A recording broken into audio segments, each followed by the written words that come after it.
സ്വർണ്ണ വ്യാപാര മേഖലയിലെ നികുതി വെട്ടിപ്പിനെ കുറിച്ച് പീപ്പിൾ ടിവി നടത്തിയ അന്വേഷണത്തിൽ ഒരു മൊത്ത വിതരണക്കാരൻ കൂടി ഒളിക്യാമറയിൽ കുടുങ്ങി.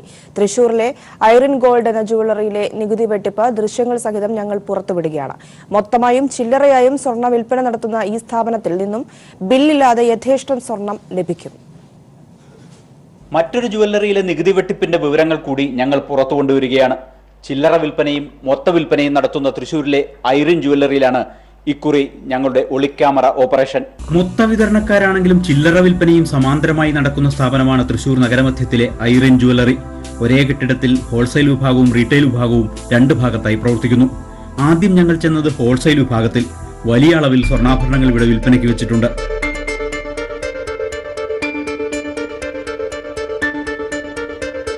ഇവിടെ നിന്നും ഞങ്ങൾ റീറ്റെയിൽ വിഭാഗത്തിലേക്ക് പറഞ്ഞുവിട്ടു.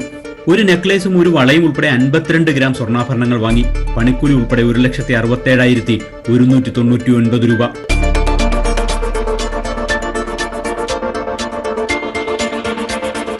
%3 GST ആയ 5,015 രൂപയും കൂടി ചേർത്ത് 1,72,214 രൂപ രേഖപ്പെടുത്തിയ ഒരു പേപ്പർ ഞങ്ങൾക്ക് ലഭിച്ചു. ഇതാണ് ഇവിടുത്തെ ബില്ല്. കടയുടെ പേരോ മറ്റു വിവരങ്ങളോ ഒന്നും രേഖപ്പെടുത്തിയിട്ടില്ല. എന്നാൽ പണമടയ്ക്കുന്നതിന് മുൻപ് നികുതി ഒഴിവാക്കി തരാമോ എന്ന് ചോദിച്ചപ്പോൾ മാനേജർ ഒരു മടിയുമില്ലാതെ അതിന് തയ്യാറാവുകയും ചെയ്തു. പോണ സമയത്താണെങ്കിൽ ഗവൺമെന്റ് നമുക്ക് പർച്ചേസ് ചെയ്ത് തരുന്ന സമയത്ത് 10-15 രൂപ മാർജിൻ ഉണ്ടാണ്. 5,000 കുറച്ച് തരാമെന്ന് പറഞ്ഞു. മറ്റാകുമ്പോൾ 20 രൂപ വ്യത്യാസം വരുന്നുണ്ട്. 10 രൂപ വേണമെങ്കിൽ അവസാനിപ്പിക്കാന്ന് മാത്രം. GST കട്ടിയാണെങ്കിൽ കട്ടാക്കി തരാം. നമുക്കൊന്നും വേണ്ട. നമ്മൾ പറഞ്ഞ കാര്യമാണ്. കാര്യം പറഞ്ഞിട്ട് ചെയ്യുക, പറയാതെ ചെയ്യണതിൽ അർത്ഥമില്ല. നേരത്തെ നൽകിയിരുന്ന പേപ്പർ തിരികെ വാങ്ങി GST തുക എഴുതിയിരുന്നത് വെട്ടിക്കളഞ്ഞ് തിരികെ നൽകി.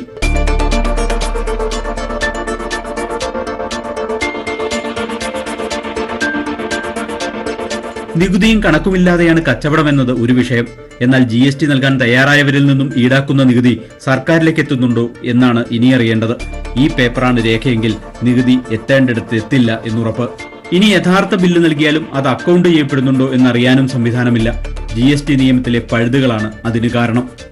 നികുതി വെട്ടിച്ചുള്ള കള്ളക്കച്ചവടം എന്നത് മാത്രമല്ല ഇവിടുത്തെ പ്രശ്നം.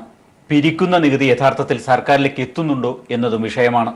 തൃശൂരിൽ നിന്നും സാലി മുഹമ്മദ്. ഈ വാർത്തയുടെ കൂടുതൽ വിവരങ്ങളുമായി സാലി ചേരുന്നുണ്ട്. സാലി, കഴിഞ്ഞ 2-3 ദിവസങ്ങളായി നമ്മളുടെ ഒളിക്യാമറയിൽ കുടുങ്ങിയ നിരവധി സ്വർണ്ണ വ്യാപാര കേന്ദ്രങ്ങൾ, അവിടുത്തെ നികുതി വെട്ടിപ്പ്, ഇതെല്ലാം നമ്മൾ തുറന്നടിച്ചുകൊണ്ടിരിക്കുകയാണ്. ഇപ്പോൾ അവസാനമായി തൃശൂരിലെ ഐറിൻ എന്ന ജുവലറി, അവിടെ സംഭവിച്ചത് എന്താണ് സാലിക്ക് മനസ്സിലായ കാര്യങ്ങൾ?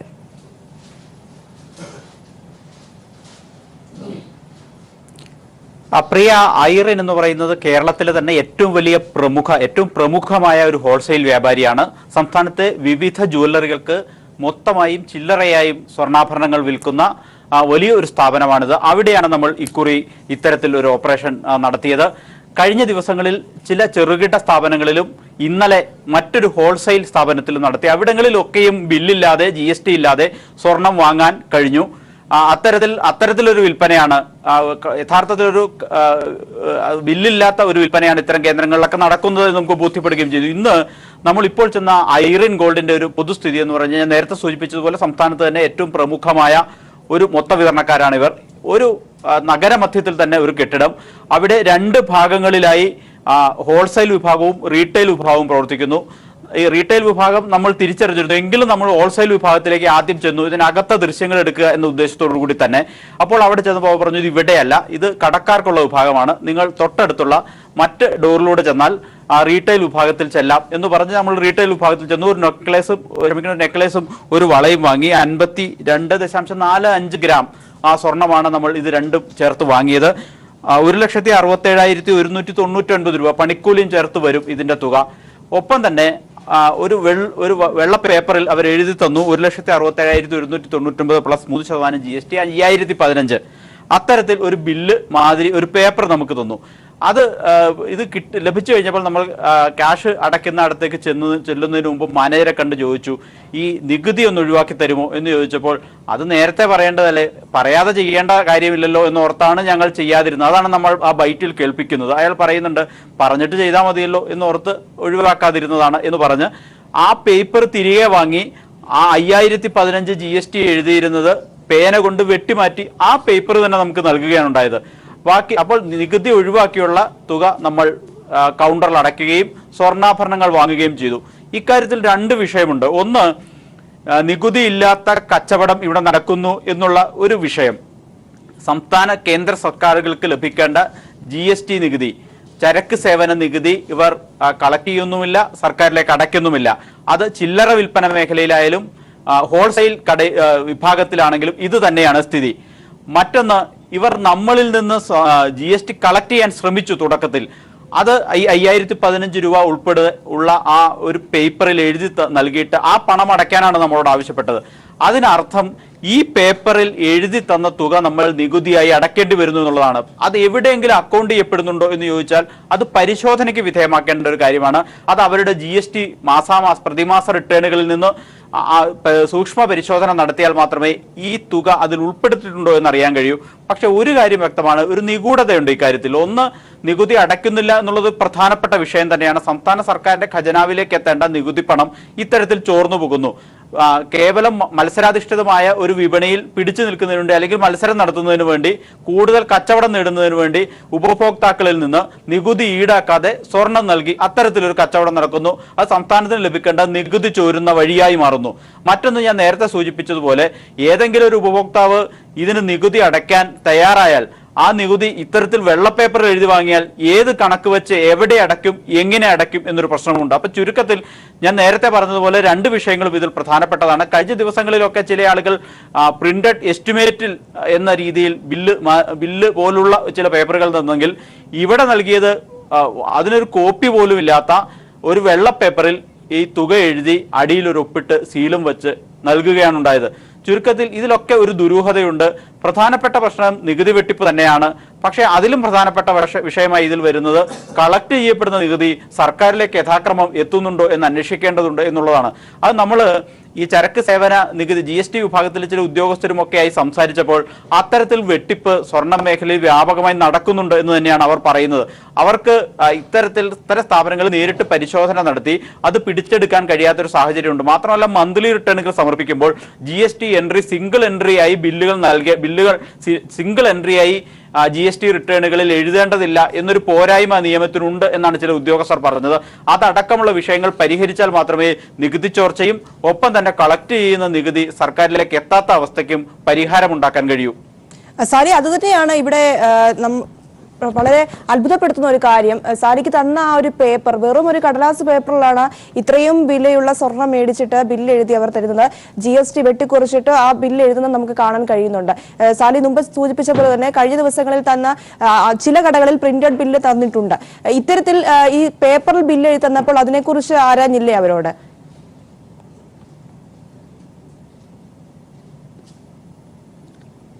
അത്തരത്തിൽ ആരായാൻ കഴിയുന്ന ഒരു സാഹചര്യമല്ല അവിടെ. കാരണം നമ്മൾ ഈ ഒരു ഉപഭോക്താവ് എന്ന നിലയിൽ അവിടെ ചെന്ന് സ്വർണം വാങ്ങി അവർ നികുതി ഒഴിവാക്കി നൽകിയ സാഹചര്യത്തിൽ പിന്നീട് അതിന് ചോദ്യോത്തരങ്ങൾക്ക് ഒരു പ്രസക്തി ഇല്ലാത്തൊരു സാഹചര്യമാണ് അത്തരം നമ്മുടെ സ്റ്റിംഗ് ഓപ്പറേഷനിൽ സ്വാഭാവികമായും ഉണ്ടാവുക. കാരണം നമ്മൾ ഒരു മാധ്യമ പ്രവർത്തകൻ എന്ന് തിരിച്ചറിയാത്ത തരത്തിൽ തന്നെ ഈ ഓപ്പറേഷൻ നടത്തേണ്ടതുണ്ടായിരുന്നു. കാരണം ഈ കടയിൽ മാത്രമല്ല, പിന്നീട് പല കടകളിലും നമ്മൾ നടത്തി.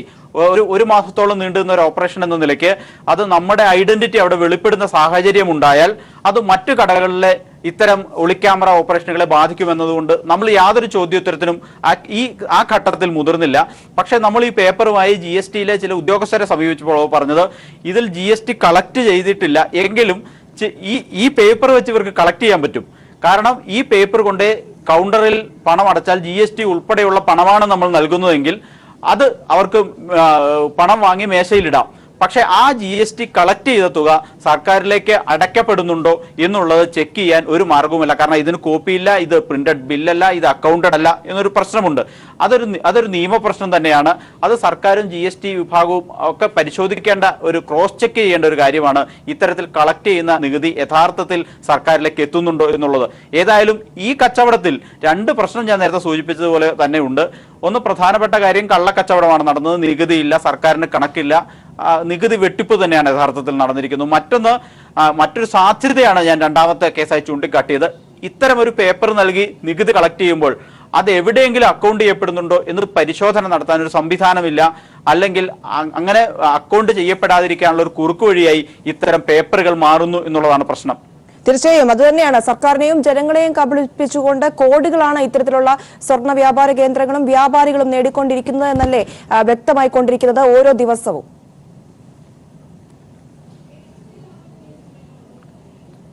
തീർച്ചയായും നമുക്കറിയാം, നമ്മൾ ഈ വാർത്ത ആദ്യം പുറത്തുവിട്ട ദിവസം സാമ്പത്തിക മേഖലയിലെ വിദഗ്ധരടക്കമുള്ളവർ ചർച്ചകളിൽ പങ്കെടുത്തു പറഞ്ഞത് ഇന്ത്യയിലാകെ 2 ലക്ഷം കോടിയുടെ കള്ള സ്വർണ്ണ വിപണി ഉണ്ട് എന്നുള്ളതാണ് കണക്കുകൾ പുറത്തു വരുന്നത്. കേരളത്തിലാണെങ്കിൽ ഒരു പ്രതിവർഷം 6000 കോടിയോളം രൂപ ഇത്തരത്തിൽ സ്വർണ്ണ വിൽപ്പനയിലൂടെ ലഭിക്കേണ്ട നികുതി ചോർന്നു പോകുന്നുണ്ട് എന്നുള്ളതാണ്.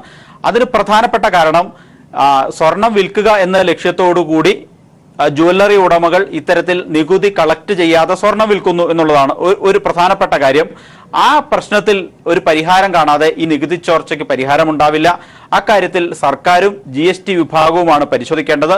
നമ്മളെ പോലുള്ള മാധ്യമങ്ങൾക്ക് ചെയ്യാൻ കഴിയുക ഇത്തരത്തിൽ കാര്യങ്ങൾ വ്യക്തതയോടെ ചിത്രീകരിച്ച് പൊതുസമൂഹത്തിന് മുന്നിൽ അവതരിപ്പിക്കുക എന്നുള്ളതാണ്. ഇനി തുടർ നടപടി സ്വീകരിക്കേണ്ടത് സംസ്ഥാന സർക്കാരും ചരക്ക് സേവന നികുതി വിഭാഗവുമാണ്.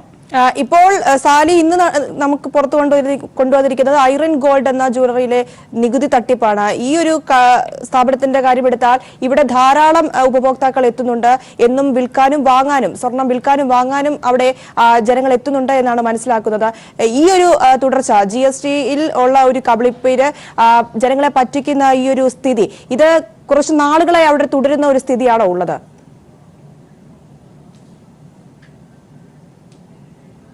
തീർച്ചയായും എന്ന് തന്നെ വേണം അനുമാനിക്കാൻ. ഇവിടെ മാത്രമല്ല, മിക്ക ജ്വല്ലറികളിലും ഇത് തന്നെയാണ് നടക്കുന്നത്. ഐറിന്റെ കാര്യത്തിലേക്ക് വന്നാൽ, ഐറിൻ ഒരു സംസ്ഥാനത്ത് തന്നെ പ്രമുഖമായ ഒരു മൊത്ത വിതരണ സ്ഥാപനമാണ്. ചെറുകിട ജ്വല്ലറികൾക്ക് സ്വർണം വിൽക്കുന്ന ഒരു മൊത്ത വിതരണ സ്ഥാപനം ആണ് ഐറിൻ എന്ന് പറയുന്നത്. അപ്പൊ ഐറിനിൽ ആ വലിയ കെട്ടിടത്തിൽ, ആ ദൃശ്യങ്ങളിൽ കാണുന്ന വലിയ കെട്ടിടം സ്വർണ്ണാഭരണ വിതരണ വിൽപ്പന കേന്ദ്രം തന്നെയാണ്. അവിടെ ഇടതുവശത്ത് ഒരു ഭാഗത്ത് ഹോൾസെയിൽ വിഭാഗവും വലതുവശത്തേക്ക് റീറ്റെയിൽ വിഭാഗവും പ്രവർത്തിക്കുന്നത്. അതായത് ഹോൾസെയിലും റീറ്റെയിലും ഒരേ കെട്ടിടത്തിൽ പ്രവർത്തിക്കുന്ന അപൂർവം ചില ജ്വല്ലറികളിൽ ഒന്നാണ് സംസ്ഥാനത്ത് ഐറിൻ. ആ ഇടതുവശത്തെ ഹോൾസെയിൽ വിഭാഗത്തിൽ നമ്മൾ കയറിയപ്പോൾ തന്നെ അക്ഷരാർത്ഥത്തിൽ അത്ഭുതപ്പെടുത്തുന്നു കാഴ്ചയാണ് കണ്ടത്. കാരണം സ്വർണ്ണാഭരണങ്ങൾ ഇങ്ങനെ കൂട്ടിയിട്ടിരിക്കുന്നു, പ്രദർശിപ്പിച്ചിരിക്കുന്നു. കിലോ കണക്കിന് സ്വർണ്ണമുണ്ട് അവിടെ കടക്കാർ എന്ന് തോന്നിക്കുന്ന ചില ഉപഭോക്താക്കൾ സ്വർണം സെലക്ട് ചെയ്യുന്നുമുണ്ട്. അതായത് കോടാനുകോടി രൂപയുടെ സ്വർണ്ണ വിൽപ്പന ഈ ഹോൾസെയിൽ വിഭാഗത്തിൽ ദിവസേന നടക്കുന്നുണ്ട് എന്നാണ് ആ ദൃശ്യങ്ങളിൽ നിന്ന് വ്യക്തമാകുന്നത്.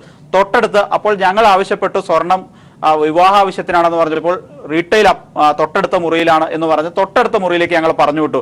അവിടെ ചെന്നപ്പോഴും സമാനമായ കാഴ്ച തന്നെയാണ്. അവിടെ പക്ഷേ ഉപഭോക്താക്കൾക്ക് കാണുന്ന രീതിയിൽ വൃത്തിയായി ഭംഗിയായി സ്വർണ്ണാഭരണങ്ങൾ ഡിസ്പ്ലേ ചെയ്തിട്ടുണ്ട്.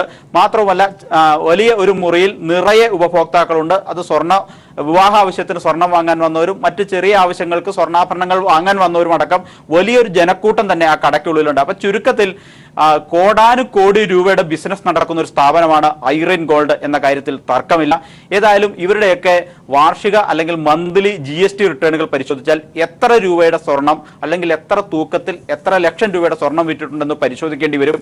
കാരണം നമ്മുടെയൊക്കെ സങ്കല്പത്തിനപ്പുറം ഉള്ള ഒരു സ്വർണ്ണ വ്യാപാരമാണ് അതിനുള്ളിൽ നടക്കുന്നത് എന്ന കാര്യത്തിൽ തർക്കമില്ല. കാരണം അത് സംസ്ഥാനത്തെ ഏറ്റവും പ്രമുഖമായ ഒരു ഹോൾസെയിൽ കട എന്ന നിലയിൽ ഇതിനൊക്കെ നികുതി കളക്ട് ചെയ്യുന്നുണ്ടോ, ആ കളക്ട് ചെയ്യുന്ന നികുതി യഥാക്രമം സർക്കാരിലേക്ക് അടയ്ക്കുന്നുണ്ടോ എന്നുള്ളതാണ് പ്രധാന പ്രശ്നം. നികുതി കളക്ട് ചെയ്യുന്നില്ല എന്നുള്ളതിന് തെളിവ് നമുക്ക് നൽകിയ ബിൽ, നമ്മൾ നടത്തിയ പർച്ചേസ് തന്നെയാണ്. നമ്മൾ ഇന്ന് അവർ നികുതി ഈടാക്കിയിട്ടില്ല. മറ്റൊന്ന്, നികുതി സർക്കാരിലേക്ക് അടയ്ക്കുന്നുണ്ടോ എന്ന ചോദ്യം സംശയാസ്പദമാണ് എന്നുള്ള മറുപടിയാണ് ഈ നമുക്ക് നൽകിയ ആ പേപ്പറിൽ ഒരിടത്തും അവരുടെ പേരില്ല, സീലില്ല, ഒപ്പില്ല. അവർ പേനയെ കൊണ്ട് അതിന്റെ വിലയും നികുതിയും എഴുതി കളക്ട് ചെയ്യാനുള്ള ശ്രമമാണ് നമ്മൾ ഇന്ന് നടത്തിയത്. ഏതായാലും ഇത് അന്വേഷിക്കപ്പെടേണ്ട വസ്തുത തന്നെയാണ്.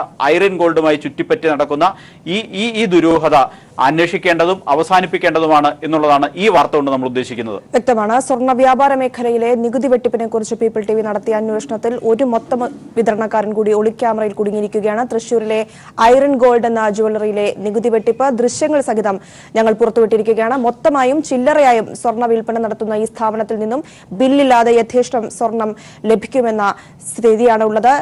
ഇതിന്റെ വിശദാംശങ്ങളാണ് സാലി മുഹമ്മദ് കൊച്ചിയിൽ നിന്നും നൽകിയത്. ഇടവേള. പാകിസ്ഥാൻ ഭീകര സംഘടനയായ ജെയ്ഷെ മുഹമ്മദിനെ തള്ളിപ്പറഞ്ഞ ചൈനയും ഇതാദ്യമായി ജെയ്ഷെ മുഹമ്മദിനെ പേരെടുത്തു പറഞ്ഞ് വിമർശിക്കുന്ന ഐക്യരാഷ്ട്ര സംഘടനയുടെ സുരക്ഷാ കൌൺസിൽ പ്രമേയം ചൈന ഒപ്പുവച്ചു.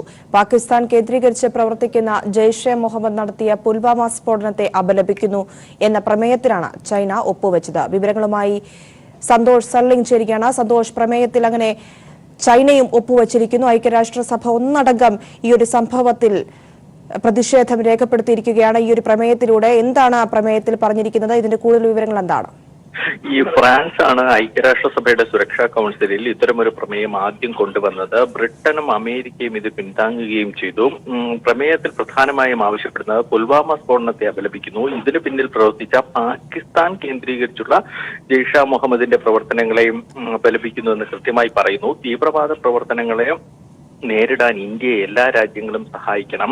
ഇക്കാര്യത്തിൽ ഇന്ത്യയുമായി ഏകോപിച്ച് പ്രവർത്തനം വേണം എന്നും ഈ ഐക്യരാഷ്ട്രസഭയുടെ പ്രമേയം പറയുന്നു. അതിനുശേഷം എല്ലാവരും സംയുക്തമായി ഈ പ്രമേയം പാസ്സാക്കിയതിൽ ഏറ്റവും നിർണായകമായ വിഷയം ചൈനയുടെ ഭാഗത്ത് നിന്ന് ഏതെങ്കിലും തരത്തിൽ എതിർപ്പുണ്ടാകുമോ എന്ന് ഇന്ത്യ ഭയപ്പെട്ടിരുന്നു. കാരണം ഇത് കഴിഞ്ഞ 10 വർഷമായി പാകിസ്ഥാൻ കേന്ദ്രീകരിച്ചുള്ള തീവ്രവാദ പ്രവർത്തനങ്ങൾ എന്ന പരാമർശമോ ജെയ്ഷെ മുഹമ്മദിനെയോ ജെയ്ഷെ മുഹമ്മദിന്റെ സ്ഥാപകൻ മസൂദ് അസ്ഹറിനെയോ ബന്ധപ്പെടുന്ന പ്രസ്താവനകളൊന്നും തന്നെ ചൈന അംഗീകരിച്ചില്ല, തള്ളിക്കളയുകയാണ് ചെയ്തിരുന്നത്. എന്നാൽ ഇപ്പോൾ ആദ്യമായി ചൈന ഇക്കാര്യത്തിൽ ഒപ്പുവയ്ക്കുകയും ചെയ്തിരുന്നു. അതായത് ആഗോള ഭീകരനായി ജെയ്ഷെ മുഹമ്മദിന്റെ സ്ഥാപകനെ പ്രഖ്യാപിക്കണമെന്ന ആവശ്യത്തെ എതിർത്തിരുന്ന ചൈന നിലപാട് മാറ്റിയതിനെ ശുഭസൂചകമായാണ് ഇന്ത്യയും കാണുന്നത്.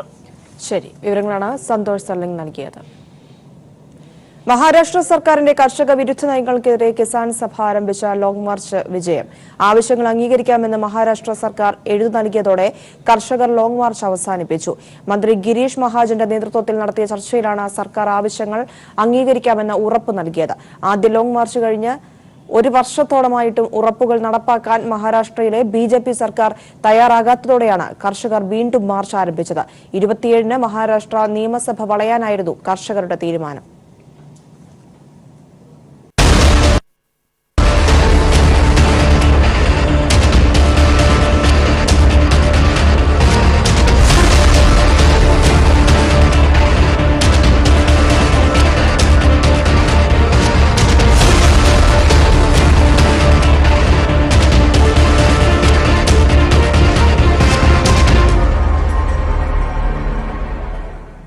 ലോക്സഭാ തെരഞ്ഞെടുപ്പിൽ ഗ്ലാമർ പോരാട്ടം നടക്കുന്ന പ്രധാന സംസ്ഥാനങ്ങളിലൊന്നാണ് പശ്ചിമ ബംഗാൾ. ഏറ്റവും വലിയ 3ാം ഒറ്റക്കക്ഷിയായി BJPയോടും കോൺഗ്രസിനോടും ഒരുപോലെ വിലപേശാനാണ് മമതയുടെ ശ്രമം. ഹിന്ദി ഹൃദയഭൂമിയിലുണ്ടാകുന്ന തിരിച്ചടി ബംഗാളിൽ നേട്ടമുണ്ടാക്കി മറികടക്കാൻ BJP ലക്ഷ്യമിടുന്നു. വർഗീയ പ്രചരണം തന്നെയാണ് ഇവിടെയും മാർഗം. ജനകീയ വിഷയങ്ങൾ ഉയർത്തി നടത്തിയ സമരങ്ങൾ തിരിച്ചുവരവിന് വഴിയൊരുക്കുമെന്ന പ്രതീക്ഷയിലാണ് CPIM. 2011 സംസ്ഥാനത്ത് അധികാരത്തിലെത്തിയ മമതാ ബാനർജിയുടെ ഭരണം ഓരോ നിമിഷവും സിദ്ധാർത്ഥ് ശങ്കർ റേയുടെ അർദ്ധ ഫാസിസ്റ്റ് ഭരണത്തെ ഓർമ്മിപ്പിക്കുന്നു. ജനാധിപത്യ കശാപ്പിന്റെ പൊതുപരീക്ഷണങ്ങൾ നടത്തുന്ന തൃണമൂൽ ഭരണത്തിന് വോട്ടുകൊണ്ട് മറുപടി നൽകാനൊരുങ്ങുകയാണ് ബംഗാൾ. 42 സീറ്റുകളുള്ള ബംഗാളിൽ കഴിഞ്ഞ ലോക്സഭാ തെരഞ്ഞെടുപ്പിൽ 34 സീറ്റുകൾ നേടി തൃണമൂൽ മൃഗീയ വിജയം സ്വന്തമാക്കി. ദേശീയ തലത്തിൽ ആർക്കും ഭൂരിപക്ഷമില്ലെങ്കിൽ ഏറ്റവും വലിയ 3ാമത്തെ ഒറ്റക്കക്ഷിയായി കോൺഗ്രസുമായും BJPയുമായും ഒരേപോലെ വിലപേശാമെന്നാണ് മമത കരുതുന്നത്. പ്രതിപക്ഷ പാർട്ടികളുടെ റാലി നടത്തിയതും നേതൃസ്ഥാനം ലക്ഷ്യമിട്ടു തന്നെ. മുൻപ് BJPക്കും കോൺഗ്രസിനുമൊപ്പം കേന്ദ്രത്തിൽ കൂടെ നിന്ന മമത തെരഞ്ഞെടുപ്പിന് ശേഷം എങ്ങോട്ടും മറിയാം. 2018 പഞ്ചായത്ത് തെരഞ്ഞെടുപ്പ് തൃണമൂൽ അട്ടിമറിച്ചത് തിരിച്ചടി ഭയന്നായിരുന്നു. ഇക്കുറി ഈ തിരിച്ചടി യാഥാർത്ഥ്യമായേക്കും. പൗരത്വ ഭേദഗതി ബില്ലിനെതിരായ നിലപാട് മുസ്ലിം വോട്ടുകൾ അനുകൂലമാകാൻ തൃണമൂലിനെ സഹായിച്ചേക്കും. സീറ്റ് എണ്ണത്തിൽ ഇടിവുണ്ടായെങ്കിലും കഴിഞ്ഞ നിയമസഭാ ലോക്സഭാ തെരഞ്ഞെടുപ്പുകളിലെ വോട്ട് ശതമാനത്തിൽ CPIM രണ്ടാമതുണ്ട്. ജനകീയ വിഷയങ്ങൾ ഉയർത്തി നടത്തിയ സമരങ്ങൾ തിരിച്ചുവരവിന് വഴിയൊരുക്കുമെന്ന പ്രതീക്ഷയിലാണ് ഇടതുമുന്നണി.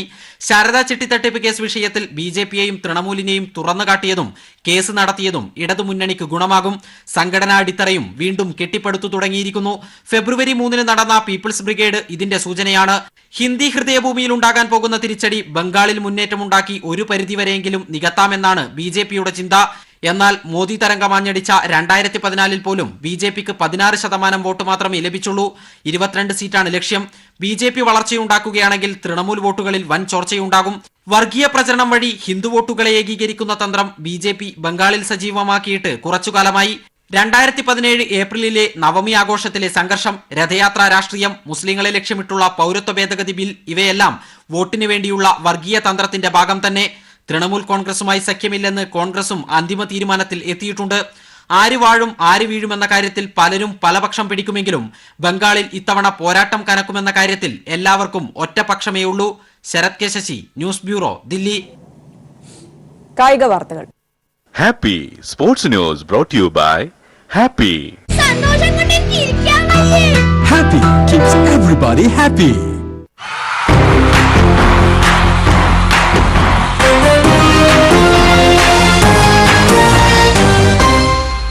പുൽവാമ ഭീകരാക്രമണത്തിന്റെ പശ്ചാത്തലത്തിൽ പാകിസ്ഥാനോട് ക്രിക്കറ്റ് കളിക്കുന്ന കാര്യം ചർച്ച ചെയ്യാൻ BCCIയുടെ താൽക്കാലിക സമിതി ഇന്ന് യോഗം ചേരും. കേന്ദ്ര ആഭ്യന്തര മന്ത്രാലയത്തോടും കായിക മന്ത്രാലയത്തോടും BCCI ഇത് സംബന്ധിച്ച് അഭിപ്രായം തേടും. ഇതിനുശേഷമായിരിക്കും പാകിസ്ഥാനുമായി ലോകകപ്പ് ഉൾപ്പെടെയുള്ള മത്സരങ്ങൾ കളിക്കുന്ന കാര്യത്തിൽ BCCI തീരുമാനമെടുക്കുക. നിലവിൽ പാകിസ്ഥാനെതിരെ കളിക്കുന്നതിനെക്കുറിച്ച് ICCI അഭിപ്രായം അറിയിച്ചിട്ടില്ല. ആക്രമണത്തെ തുടർന്ന് ക്രിക്കറ്റ് കളിക്കരുതെന്ന നിലപാടെടുത്ത് താരങ്ങൾ രംഗത്ത് വന്നിരുന്നു. ഇതിനെ തുടർന്നാണ് BCCI യോഗം ചേരുന്നത്.